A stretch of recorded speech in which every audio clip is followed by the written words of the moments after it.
3, 2, 1, start. The determination of caste of a person born out of an intercaste marriage or a marriage between a tribal and a non-tribal cannot be determined in complete disregard of attending the facts of the case, the court said. The determination of the caste of such a child was essentially a question of fact to be decided on the basis of evidence in each case, it added.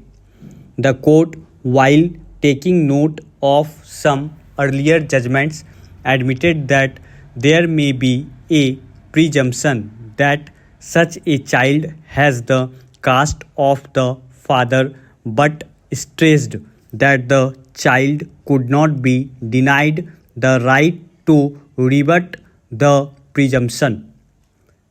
But by no means the presumption is conclusive or irrebuttable, and it is open to the child of such marriage to lead evidence to show that she was brought up by the mother who belonged to the scheduled caste, scheduled tribe, the court said. On being pointed out that the Supreme Court in three separate judgments in 1996, 2003 and 2006 had given a finding to the contrary.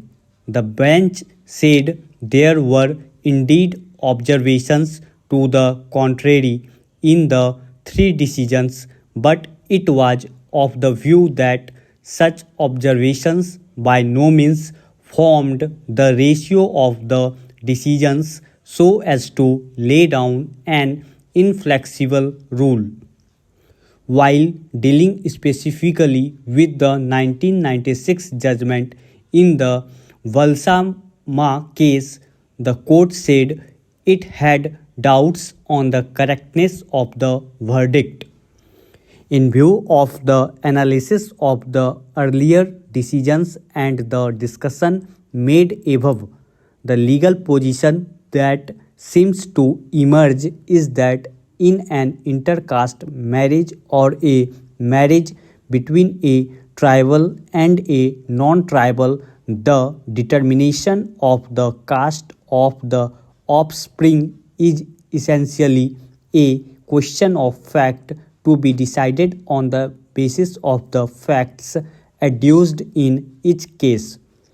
The determination of caste of a person born of an intercaste marriage or a marriage between a tribal and a non-tribal cannot be determined in complete disregard of attending facts of the case. In an intercaste marriage or a marriage between a tribal and a non-tribal, there may be a presumption that the child has the caste of the father. This presumption may be stronger in the case where in the intercaste marriage or a marriage between a tribal and a non-tribal, the husband belongs to a forward caste. But by no means the presumption is conclusive or irrebuttable, and it is open to the child of such marriage to lead evidence to show that she was brought up by the mother who belonged to the scheduled caste, scheduled tribe. By virtue of being the son of a forward caste father, he did not have any advantageous start in life, but on the contrary suffered the deprivations, indignities, humilities, and handicaps like any other member of the community to which her mother belonged. Additionally, that he was always treated a member of the community to which her mother belonged not only by that community but by people outside the community as well. Stop.